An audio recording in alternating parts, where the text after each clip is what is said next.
So now let's see how we can work around with bloom filter inside of GIMP. So in order to work around with bloom filter, you need to go around onto the filters menu right here, and then you need to go around over here onto light and shadow. So once you go around over here, you can go around onto bloom right here. And once you do that, you can see that it blooms out, means it glows out right here.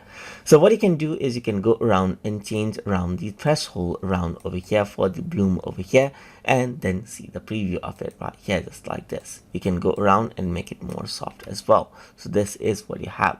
You can change around the radius of the bloom right here, just like this as well, and change around the strength of the bloom as well. You can also go around and limit out the exposure so that it is not too bright right here and does not just blur out the details.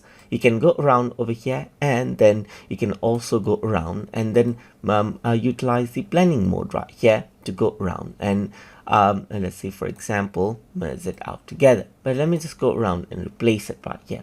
You can change around the opacity right here to change around the bloom level, just like this as well, and see the preview for before and after as well.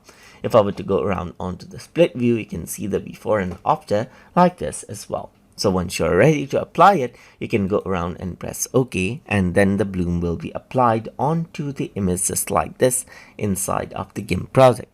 So I hope you guys learned something as always. And as always, please like, comment, share, and subscribe.